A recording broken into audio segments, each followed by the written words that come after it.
Donc, je vais vous parler du sol. I'm going to tell you about the soil. The ecosystem of the soil is probably on Earth the one containing the most microorganisms. We consider that 1 gram of soil contains about 1 million of microorganisms, of a species of microorganism, and those microorganisms contribute to about a ton of carbon per soil hectare. So these quantities are huge. The pedological factors that influence the most the structures and the composition of these communities of microbes are the soil, the organic matter, but also the oxygen. The other parameters are far less important than the pH, the carbon, and the oxygen. They are cultivated by the farmer as well as the plants. So no surprise there, the agronomic factors that do influence these communities the most are the inputs of organic matter, especially compost. It's a quantity effect and also a long-term effect on these microbial community. To have a biotope that is really adapted, depending on the type of organic matter that you input, it will influence the type of bacteria. And what I'm going to tell you today is that we know a root does take in the CO2 and the water and the oxygen from the soil, but it also frees some nutrients from the soil. This is the vectoral circle here. This area under influence of the root is called the rhizosphere. What is less debated is that roots do secrete a lot of food too. So they do secrete cells that desquamate roots. So they use mucilage, organic amino acids, sugars, and all that promotes the growth of microorganisms in contact with the root. To avoid anarchical development, there are also selective antibiotics like phytoalexins or PR proteins. And that means that only a subset of microorganisms will really develop in contact with the root. So these secretions, as well as some of the microorganisms, in turn are going to be reabsorbed by the plant. So to give figures, we consider that 17% of the photosynthetes of a plant are consumed by microorganisms, and about 2/3 is taken back by the plant, and 1/3 will be incorporated by the soil. Some colleagues from Lyon have done mass sequencing on microbial communities on the soil stuck to the roots. And the higher the genetic consistency between the microbial communities, the more the genetic distance in the communities increases too. So more distant vegetation will recruit more diverse microbiological community. That was demonstrated on cereals, but it will be true for other vegetables as well. The closer you get to roots, the higher the microbial density, but the lower the genetic diversity of these microbes. In these microorganisms, you find fungi, and they're kind of extensions of the roots to explore the soil, whereas bacteria have a much more localized action. So I'm going to focus on these bacteria. Some can be found at a certain distance of the root, and it's most of the cases. They live on the surface. They kind of create a protective film around the root, and some are even in the root called the endophytes. To clarify where these endophytes live, there are a lot of debates and a lot of wrong notions circulating. So let's talk about dicotyledons and monotyledons. There's a double skin in a root. There's the rhizoderma, which is external, and the internal skin, which is called the endoderma. And this surrounds the conducting vessels.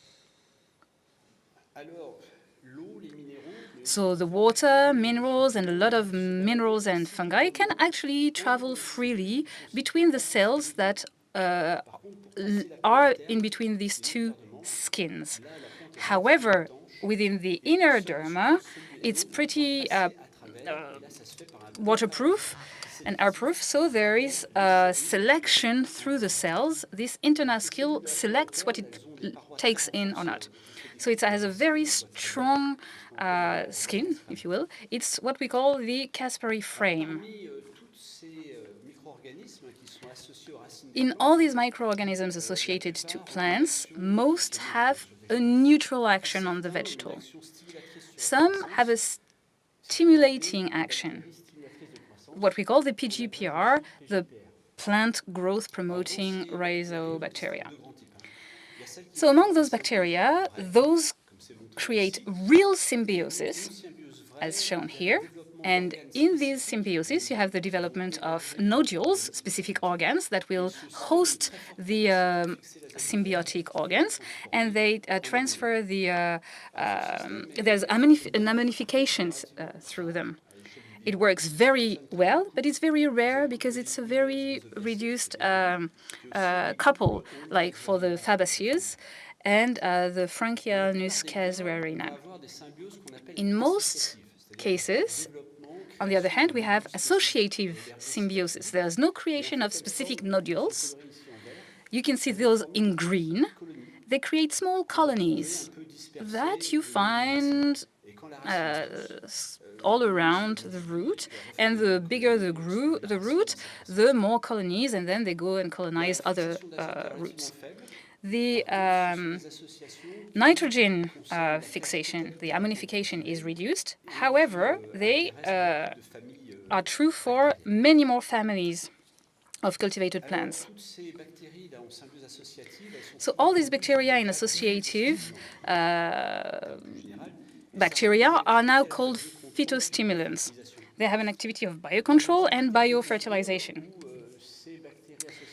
So these associative bacteria fight against the pests through competition, antagonism, but they also produce antibiotics. They stimulate the defense of the plant. They can also help in case of abiotic stress, drought, anoxia, cold, salt in the soil. We have here an example of cucumber that was cultivated with or without Pseudomonas. And we stopped irrigation to test the water stress on them.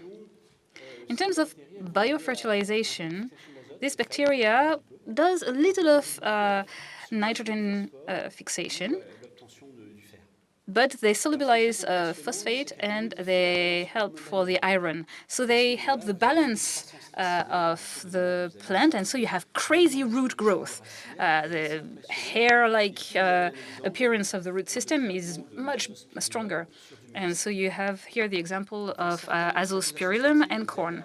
And some of these associations also help real symbiosis. I will give you two examples that I have studied. The search for biocontrol agents that we did around Neuchâtel in Switzerland. You have two types of soils, the gray and striped gray. If you take samples of those two soils, you sow some tobacco, and as the farmers would tell us there, on one of the soils you have a form of tolerance to Thelaviopsis, whereas on the other soil you have a hypersensitivity to this fungi.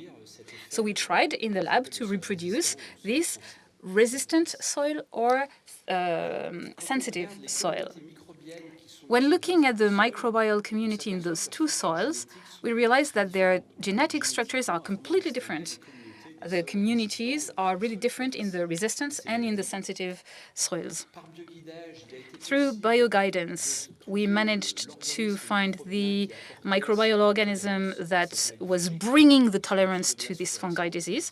So it's the F113 strain. And thanks to the metabolites it produces, we reached an antibiotic, the 2,4-DAPG.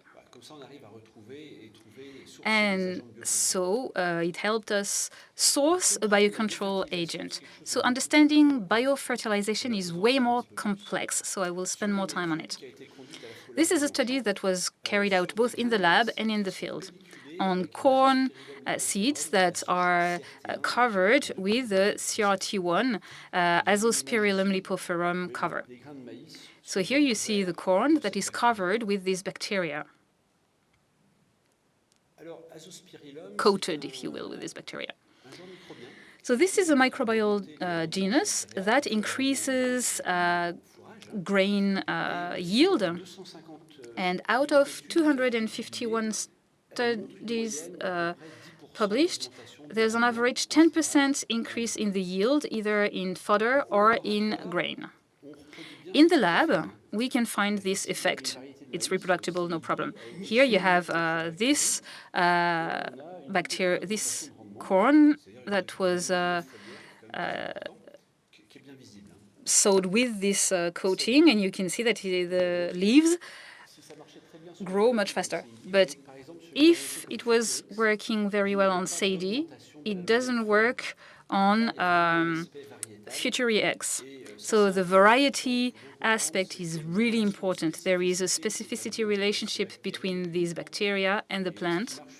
And what works on one variety will not always work on another variety. It's not easy to extrapolate. To share my experience with you, I had to test 6 varieties of corn to find one that would actually respond to the bacteria of one farmer. So it's not that easy to match. However, when it does match, it's great because you will have great leaf growth, but also root growth. As you can see on the picture here, it's mainly the secondary roots that develop. So the hair-like rooting is much stronger. And looking at the photosynthetic conversion potential, there is a strong increase of photosynthesis activity in the responsive varieties. But once again, Futury X did not respond. Understanding how a bacteria can help the growth of a plant is really complex. So we had to go way deeper. On a metabolomic study, we looked at the content of 154 vegetal substances in the leaves and the roots. And that covered most of the metabolic pathways. So when the bacteria increases growth, there's a modification of the allocation of resources within the plant. So the bacteria promotes the allocation of resources to the root. There's a strong decrease of some energy molecules in the leaves. The concentrations will be reduced, and those molecules will therefore increase in the root. That's why we put the figure in green. When looking at the expression of genes, we know the expression of 27 to 32,000 corn genes. This genome includes about 35,000 genes, so we have a pretty comprehensive notion of this genome.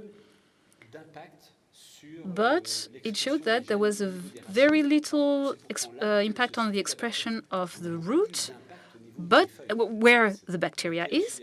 But this bacteria on the root impacts the gene expression at the leaf level. And when you look at the genes impacted by this bacteria on a variety of corn that does not respond in terms of growth, there is an oxidative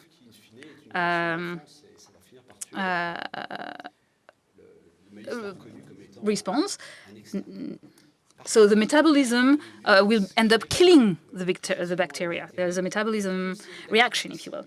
So there are a lot of cellular activities that work as a network and that lead to cell division and growth. And if you look deeper into that, if you look at all the many proteins that are impacting the photosynthetic system in a plant, we know which one are stimulated by a bacteria. So we can explain the increase in photosynthetic activity pretty deeply. But why can bacteria on the root impact the genetic expression on the leaf? In order to understand that, we did a chemical analysis of the ascending sap. And there is a common response in all the variety of corn if you add one bacteria to them. And there are substances that only change when there's an impact on growth. And in sadie, there's the glucose. Well, we were looking at very complex molecules, innovative molecules, but at the end of the day, it's the most simple one that worked most, because glucose is a modulator of the action of many cells. So a vegetal has leaves that do photosynthesis. Then there's energy produced going down to the root, and it is used to grow the roots. So then there are far less energy molecules going up to the leaf, telling the leaf that they need to do more photosynthesis to bring more energy again. When you put a bacteria on the root, it consumes the exudate. So a lot of consumption of metabolites, less glucose goes up, and less glucose in the leaves means activation of the cascade of the stress hormone, abiotic stress hormone. And then it activates the photosynthetic system, and so more exudates, and it becomes a virtuous circle. It's all great in the lab. In the field, it's a bit different. We still observe all these leaf growth system, but it does not impact the yield when the farmer arrives. It's different. Therefore, we did experiments in the field around Lyon, and one of them was actually organic. On the BV site on 2014, we got the same result, 10% increase in yield, the green curve with green squares, no matter what the input of nitrogen at the moment of sowing. Great, but the situation is not always that perfect. When I started looking into this bacteria, because it was on the root, I realized that 20 to 30 days after sowing, you couldn't detect it anymore. Same if I would put the bacteria on the soil without corn, after 20 to 30 days, its concentration would decrease and it would disappear. However, if you sterilize the soil and you add the bacteria on sterile soil, it develops perfectly well. This means that taking an exogenous bacteria and integrated on a soil that has its own bacterial community, the new bacteria will not find its place.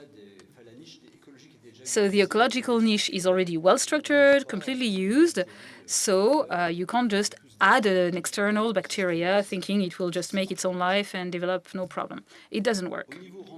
In terms of yield, yes, a bacteria that we are talking about, a bacteria that died 20 days after sowing, and it takes months to increase yield.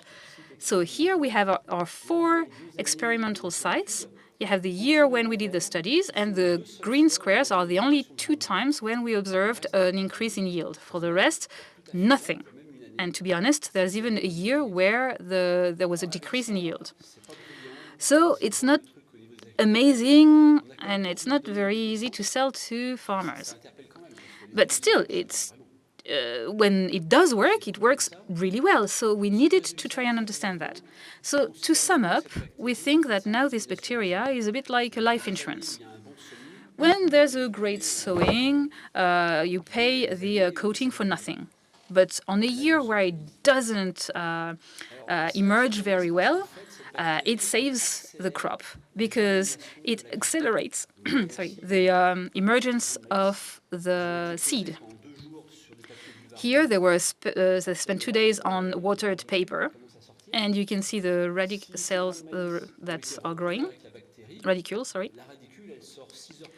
If it's been inoculated, it leaves 6 hours earlier, and the earlier the root comes out, the earlier it starts growing, and so it's less sensitive to surface incidents, climate incidents. So on a very bad year, you have a better seed emergence, and that's when you get your money's worth.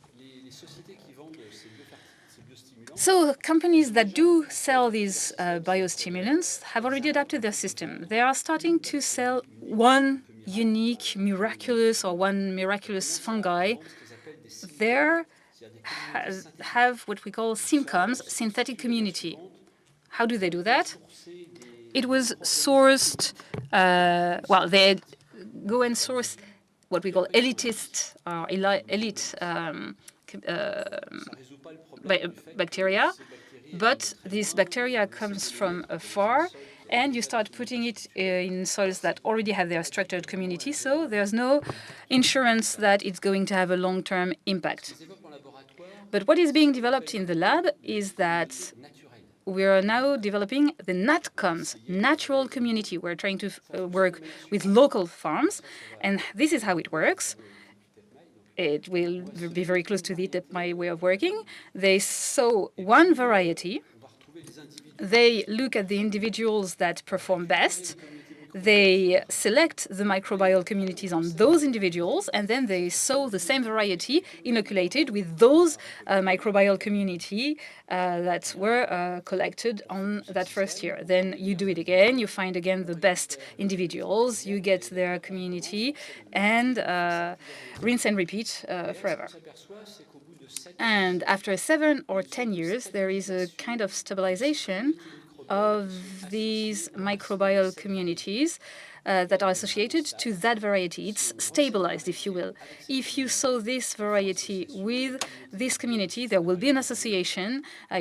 Both will develop well, and it becomes sustainable.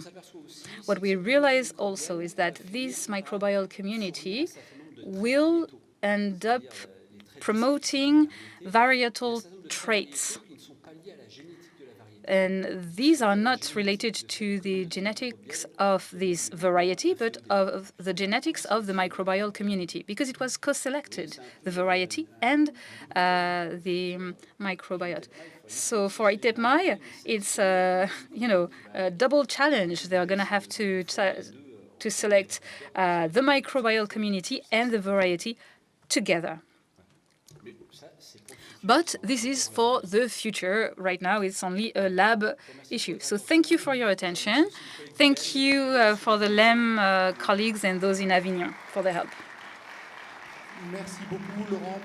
Thank you, Laurent, for this presentation that really gave us a notion of the complexity of these soil issues with microbial communities. So now the audience has the floor if there are questions. I have one in the meantime. We're working on plants cultivated for the secondary metabolites. Do you have knowledge of works on, because you talked about corn, which is economically very important, of course, but for plants that are more marginal, if you will, for their secondary metabolites, do you know any works, any studies that looked into that? In order to, look into the link between secondary metabolites and microbial communities.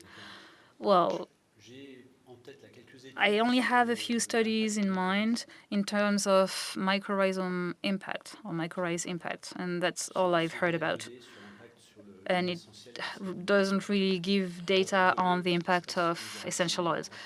We know that what happens at the root level impacts the leaves, but we don't know exactly how.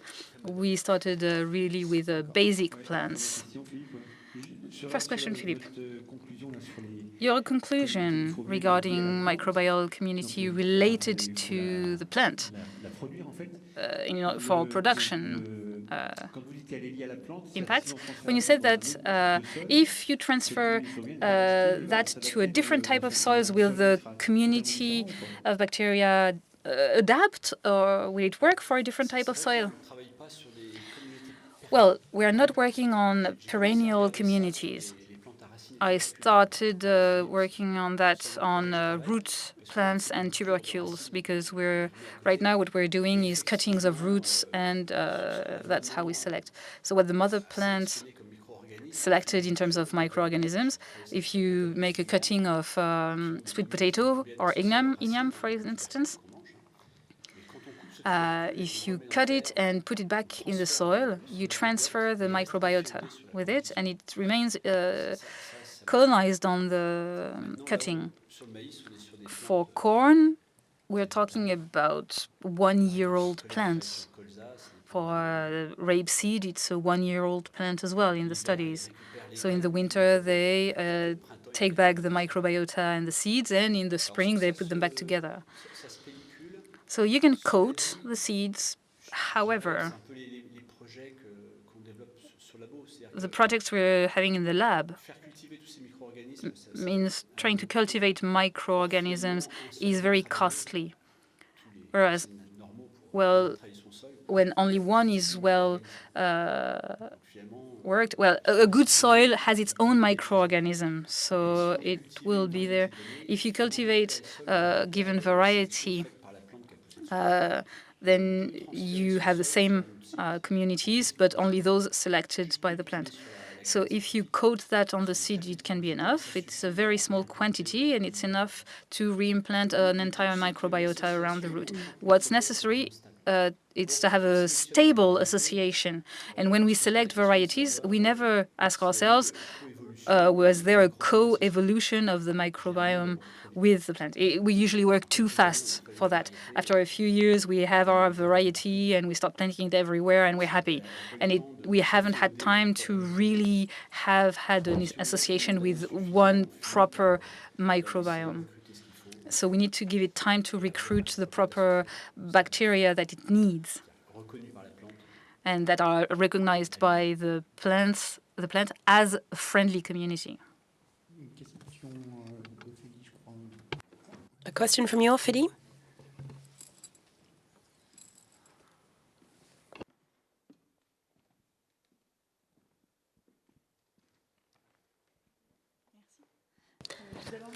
Thank you very much for your presentation. It was very interesting. I'm from Yves Rocher. A few years ago, I saw that studies had been carried out on the selection that a plant might be able to do on the bacterial community on seeds. These are normally sterilized. Now, given what you've said, they've been re-inoculated. Has work been done on this idea on perhaps of maintaining these bacterial communities or microbial communities which are transmitted by the plant to the seed and are then, of course, I imagine,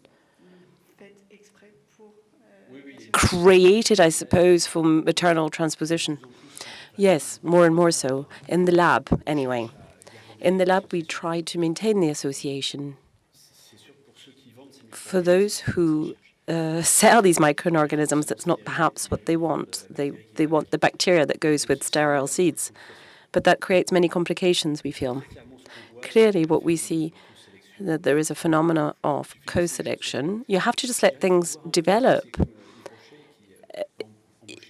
Yves Rocher, I believe, is trying to, when you're trying to employ people, you ask people to send their CVs, and it's kind of the same thing can be applied to plants. And there you find the skills necessary. So the skills necessary to the plants are found. Microorganisms divide every 20 minutes, so it can go very quickly. A plant can choose very quickly on and deciding from factors which exist already. It's the same analogy as someone looking for a job, etc. You don't have to go to the far ends of the earth to find a miraculous microorganism. I think they're around us all the time.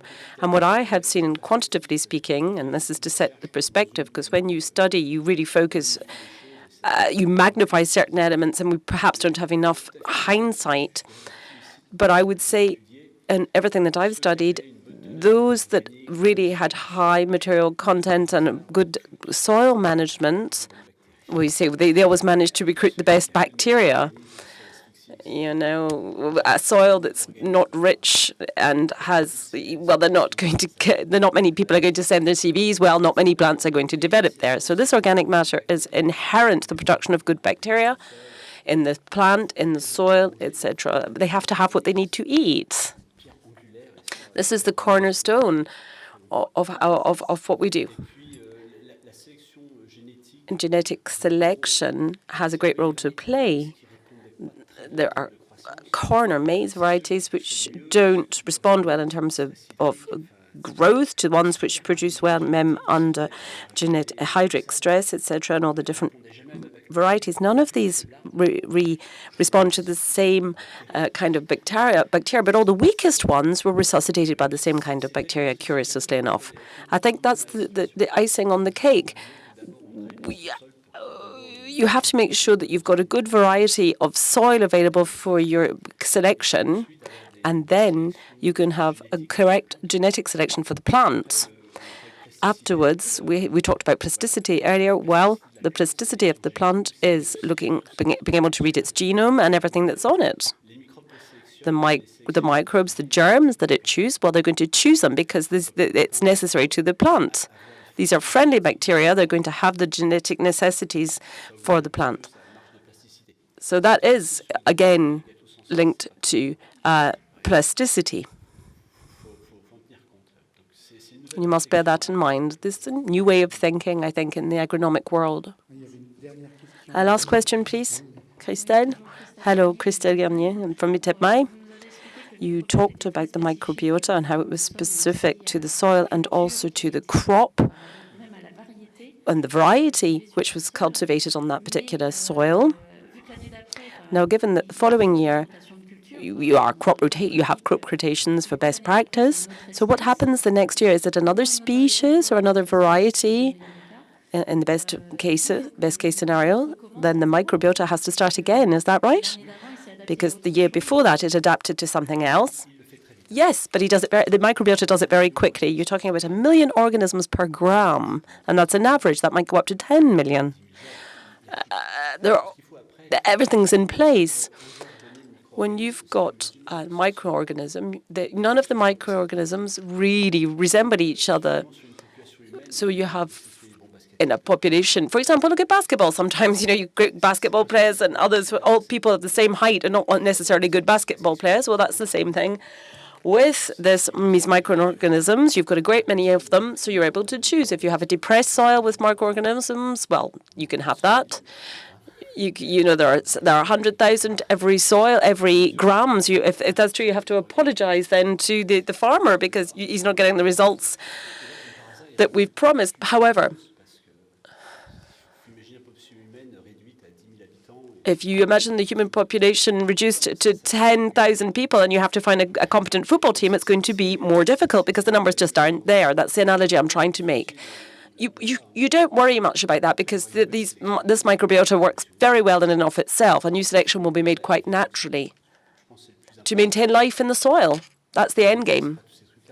We don't master all of that. These microorganisms work very well together without our intervention. They don't work alone. They work together. They have functions that they share amongst their community.